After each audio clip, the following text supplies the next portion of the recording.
Okay, let's jump right in. Falls in the workplace, especially in construction, Yeah, they're not just accidents. Statistically, they are the leading cause of fatalities in that industry. absolutely. And ladder falls. A huge chunk of that, nearly a third of those deaths. Right, nearly a third. And what hits hardest, I think, is how often these incidents seem, well, entirely preventable. They really are. It's a persistent issue. And the sources we're diving into today really underscore that point. They guide us through one specific, really heartbreaking case, Hmm. but then zoom out to show how fundamental safety principles, if they were just applied, could make such a difference. That's exactly why this deep dive feels so important. We're pulling insights from a detailed fatality report uh, out of Kentucky, their FACE program, right, which investigates these things, Exactly, to learn to lesson. figure out prevention. Yeah. And we're combining that with Yeah, our mission here is basically to dissect these sources. Yeah. We'll use that Kentucky incident almost like a case study to understand why ladder falls happen, in the and then pull out the really critical, actionable takeaways, the things you must do that come from all this guidance to try and prevent the next tragedy. Okay, let's start with the incident itself then. The Kentucky FACE report. It details a fallback on August 9th, 2023. The victim, a 52-year-old carpenter. Yeah, and here's something that immediately jumps out.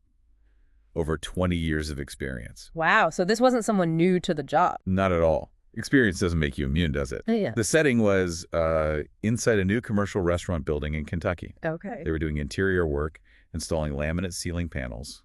Ceilings were 12 feet high. Hmm. And crucially, the floor was polished concrete. Polished concrete. Ooh. Yeah, very hard surface. Falling onto that. Yeah. But it's just incredibly unforgiving. So the task was taking measurements for these panels. The victim was working alongside a coworker, and the tool in use, a 6-foot fiberglass stepladder. But the report also notes something interesting: scissor lifts were available on the site. Yes, and that becomes a really significant point later in the recommendations. So the victim was on the ladder, standing on the fourth rung from the bottom. Okay, fourth rung. How high is that, roughly? The report actually specifies it approximately 46 inches from the floor. So, less than 4 feet up. Less than 4 feet. Okay.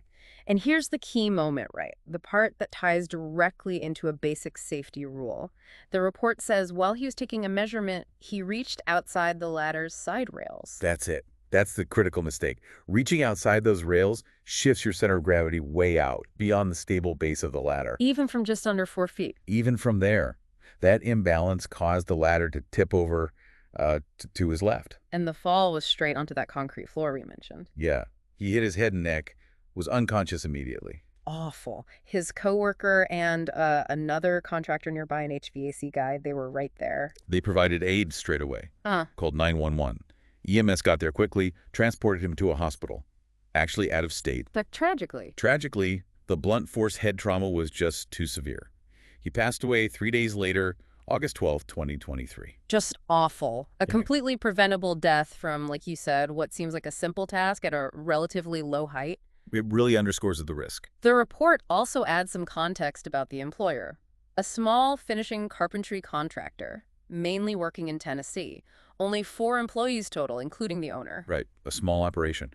And a key finding from the investigation, maybe not surprising given the circumstances, was that the company had no formal safety program in place. No safety program. And that lack of a structured approach to safety is something the investigators really honed in on. Based on their analysis of how this happened, the Kentucky FACE investigators pointed to 3 main contributing factors. Okay, so these are the core reasons why it happened, according to the investigation. Exactly.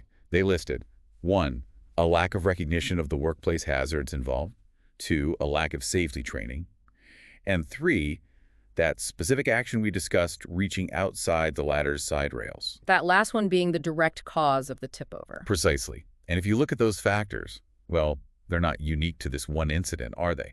Or even just falls. No, you see those pop up in reports for all sorts of workplace accidents. But the real value of these FACE reports, and the OSHA guides too, isn't just pointing fingers or listing problems.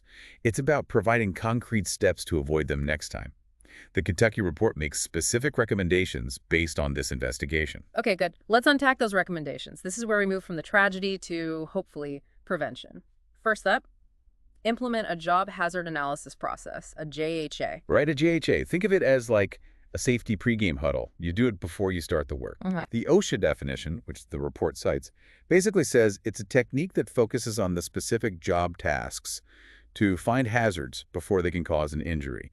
You look at the worker, the task, the tools, the whole work environment. So the goal is to spot those hidden dangers, things you might overlook in the rush to get the job done, and figure out how to eliminate or control them before anyone starts working. Exactly. Yeah. And applying it here, a JHA, before starting those ceiling panels, could absolutely have identified the fall hazard from working at height. Especially over that concrete floor. Definitely. Right. And once you identify that hazard, the next step in the JHA process is figuring out the safest way to do the job, how to mitigate that specific risk. Which leads perfectly into their second recommendation, right? Yeah. Using equipment that best reduces the risk of injury when it's available. You got it. The report specifically points back to those scissor lifts that were sitting there on site. So the safer option was literally right there, unused. It seems so. Now look, no equipment makes work completely risk-free, but scissor lifts offer a much more stable working platform. They have handrails, guardrails. Right. Much more protection than a stepladder. Significantly more for that kind of overhead work. The report's analysis section explicitly states that the victim chose not to use the available scissor lifts, even though they were suitable for the job and would have been safer. Wow. That's a critical point. Having the safer gear isn't enough. People have to actually use it. That's a huge takeaway, and it often comes down to training, culture, and maybe just convenience sometimes, unfortunately. Which brings us to the third recommendation, tackling the employer's situation. Develop, implement, and enforce a formal health and safety program. This is absolutely fundamental. OSHA really pushes this. The main goal of these programs is being proactive, finding and fixing hazards before they hurt someone. It's about building a safety culture, right? Not just ticking boxes or reacting after an incident. Precisely. And the sources, they highlight really compelling reasons for having a program like this, beyond just preventing injuries, important as that is. Like what? Well, better compliance with regulations, obviously, reduced costs, think workers' comp, lost productivity, increased worker engagement because people feel safer and involved, even better overall productivity potentially. Makes sense. So the report noted this employer didn't have one, and the recommendation specifically says the program should include ladder safety training. Definitely, which is a perfect bridge to the broader insights we get from the OSHA guides. What does good ladder safety actually involve? What should that training cover? It's surprisingly detailed. Yeah, let's connect the specifics of that Kentucky incident to the general principles these guides lay out. First, just the sheer scale of the problem. It really hits home when you see the numbers. It does. Falls are the #1 killer in construction. Number one. And ladder falls make up nearly a third of those deaths. The guide cite, I think it was 2020 BLS data, 161 fatal work injuries involving ladders. And get this, 105 of those were from movable ladders, like step ladders, extension ladders, the kind most people use, just like the one in Kentucky. 105 deaths from movable ladders in 1 year. That really drives home why we need to get this right. Absolutely. And the OSHA guides, they start with a really smart question, even before you grab a ladder. Is a ladder actually the right tool for this job? Ah, good point. Sometimes the answer is no. Exactly. The OSHA booklet asks things like, are you going to be holding heavy items up there? Is the height significant? Or will the ladder placement be a bit unstable? Are you going to be working up there for a long time? Do you need to stand sideways or reach way out? Okay, and if the answer to any of those is yes? Then the guides strongly suggest you stop. Mm-hmm. Think about a safer alternative, Mm. like maybe a scissor lift, as we discussed, or perhaps a platform ladder, which gives you a bit more working space. That directly echoes the Kentucky report's point about using the best, safest equipment available. Okay, so let's say you have decided a ladder is appropriate. The next big insight, especially from the Oregon OSHA guide, is that picking the right ladder for the specific situation is critical. It's definitely not one size fits all. No way. You've got to think about several things. First, the support type. Is it self-supporting, like a step ladder that stands on its own? Right, or does it need support like an extension ladder you have to lean against something? Exactly, a non-self-supporting ladder. Yeah. Then you need to consider the target zone where you actually need to work. How big is that area? How far away is it? Yeah, because if it's too wide or too far, that's when people are tempted to overreach, like in the incident we discussed. Yeah. The ladder needs to let you work within that zone safely. Ground matters too, right? The footprint. Hugely important. Is there enough space for the ladder's base? Is the ground stable? Is it level? The Oregon Guide has this really vivid example Oh, yeah. of ladder leg sinking into a hidden mole tunnel, causing a fall. Even small ground issues can be a disaster. Wow, a mole tunnel. Okay. So stable and level ground is key. Then there's the ladder type itself. Right. Step ladder, extension ladder, multi-position ladder. They all have different uses. Multi-position ones can be handy on, say, stairs or uneven ground sometimes. Material is another factor. Wood, aluminum, fiberglass, like the one in the incident. And this matters. The guides point out wood and fiberglass are non-conductive, but only when they're dry and clean. Metal, like aluminum, always conducts electricity. That's a crucial distinction, especially around power lines or electrical work. Definitely. And there's a subtlety with fiberglass, too. Yeah. The guides warn it can become conductive if it gets wet or if it develops something called fiber bloom. Fiber bloom, what's that? It's when the surface wears down and the glass fibers become exposed. They could absorb moisture and conduct electricity then. Good to know. So check the condition, too. Absolutely. And OSHA standards are clear. Use non-conductive ladders near any energized electrical parts, period. Okay. What else? Weight capacity. That seems obvious. It seems obvious, but people forget. Ladders have different duty ratings. Type 3 light duty is 200 pounds. Type IAA special duty goes up to 375 pounds. And the key insight. The key is that rating includes your weight, plus everything you're carrying: tools, materials, equipment. Don't overload the ladder. It's asking for trouble. Right. Okay, last selection factor. Size. Getting the right length. Critical. Yeah. You need a ladder tall enough to let you reach your work area without standing on the top cap or the top step of a stepladder. Those aren't steps. Yeah. Big mistake people make. And for extension ladders. Usually you shouldn't stand on the top 3 rungs. And if you're using it to get onto a roof or platform, the ladder needs to extend at least 3 feet above that upper landing surface. 3 feet above. Got it. Okay, so that's a lot just on picking the right ladder. But having the right tool isn't the whole story. The guides really hammer home the safe work practices, the things you need to do every time you use it. Oh, absolutely. These are the non-negotiables that prevent most falls. Top of the list, repeat it everywhere.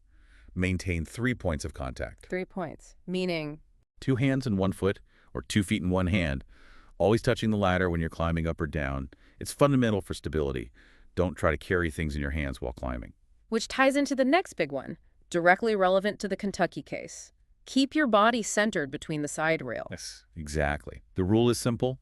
Never overreach. Don't lean way out to the side if you can't easily reach what you need. Get down, move the ladder. Get down, move the ladder, climb back up. It takes a few extra seconds, maybe a minute, but it prevents that tip-over scenario. Makes sense. What about setting it up? Crucial. Base needs to be on a stable, level surface. We covered that. For non-self-supporting ladders, like extension ladders, you need to secure the base so it can't slip, or tie off the top, especially if you're accessing an upper level. Make sure locking mechanisms are engaged. Okay. And while actually on the ladder? Face the ladder when climbing up or down. Sounds basic, but people try to walk down facing outwards sometimes. Don't skip steps either. Right. And you mentioned not carrying tools in your hands, so use a tool belt or hoist them.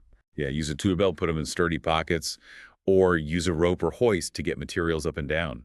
Keep your hands free for climbing. What about the area around the ladder? Good point. Be aware of your surroundings. If you're working near a doorway or in a walkway where someone might bump into the ladder, Bad news. very bad news. Use barriers to block off the area, or have a coworker stand guard. Act as a lookout. And wear the right shoes, I assume. Definitely. Proper footwear, meaning sturdy shoes with non-slip soles. No sandals, no smooth-soled shoes. Okay, so use it right. But what about the ladder itself? Maintaining the equipment. Non-negotiable. Both guides are adamant. Inspect the ladder before every single use. Every time, not just once a week. Every single time. Takes maybe 30 seconds. Plus, a qualified person should do more thorough periodic inspections. And what are you looking for in that quick pre-use check? You're looking for any damage or defects, things like bent or damaged side rails, cracked or missing rungs or steps, loose screws, bolts, rivets. Check the feet. Are they damaged, worn, missing? Okay. Anything else? Yeah, check for slippery stuff, grease, oil, mud. On fiberglass, look for cracks or that fiber bloom we talked about. Make sure ropes aren't frayed on extension ladders, spreaders lock properly on step ladders. And the crucial insight here is, if you find anything wrong, Anything at all.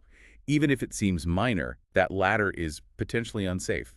The guides say you must immediately take it out of service. don't just prop it against the wall for later. No. Tag it clearly. Mm. Do not use or defective. Remove it from the work area so nobody else grabs it by mistake. It shouldn't be used again until it's properly repaired by someone qualified or destroyed if it can't be safely fixed. And proper storage helps too, right? Keep it out of the weather, protected from damage. Definitely. Good maintenance includes good storage. Okay, so we've covered choosing the ladder, using it safely, maintaining it. What's the final piece? It pulls it all together. Training.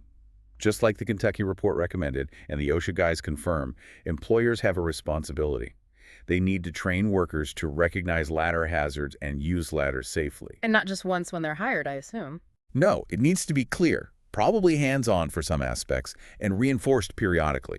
Make sure everyone understands why these rules exist and how to follow them. You know, it's a lot of detail when you lay it all out like this. It is, but OSHA actually boils down the whole approach to preventing falls, not just from ladders, but any falls from height, into a really simple, memorable message. 3 words. What are they? Plan, provide, train. Plan, provide, train. Okay, break that down. Plan ahead for the job. Yeah. Identify the hazards before you start. That's the JHA idea. Provide the right equipment, ladders, scaffolds, lifts, fall protection, whatever is needed for the specific task, and make sure it's in good condition. Right. And train. Train workers to recognize the hazards and use the equipment safely. Make sure they understand the procedures and follow them. Plan, provide, train. If employers do those 3 things consistently, fall statistics would plummet. So, wrapping this all up then, what's the big picture takeaway from this deep dive? I think it's that falls from ladders, while they are devastatingly common and a leading cause of death and serious injury, especially in construction, they are almost entirely preventable. Preventable. That's the key word. It really is. The key isn't just knowing that falls happen, but really understanding the specific ways they happen, like overreaching or using the wrong ladder or setting it up improperly, and then committing, absolutely committing, to following those fundamental safety rules. So it requires that conscious effort, right, to recognize the hazards in your specific situation. Yes, and make an informed choice about the right equipment, which, as we saw in the Kentucky case, might mean not using a ladder, even if one's handy. Choosing the correct type and size if a ladder is the tool. Checking it first. And then consistently following those safe work practices. 3 points of contact. Stay centered. Stable base. Exactly. Plus, making sure the equipment is kept in good shape and that everyone involved knows the rules and follows them through proper training. And you know, this isn't just a construction site issue, is it? Not at all. These principles apply to anyone using a ladder anywhere. Changing a light bulb at home, cleaning gutters, painting a room, working on a project in the garage. The physics of falling doesn't care where you are. Precisely. The consequences of a fall from 6 feet onto concrete are just as severe whether you're on a job site or in your own driveway. It really does make you pause, doesn't it? When you consider the sheer volume of detailed guidance, all these specific rules and checks that exist for a tool as ordinary, as commonplace as a ladder. Yeah. What does that complexity tell us, really, maybe about the potential dangers that are kind of hidden in plain sight, lurking in these everyday tasks we often perform almost on autopilot? It's definitely something to think about, a powerful reminder to never, ever take safety for granted, even with the simplest tools.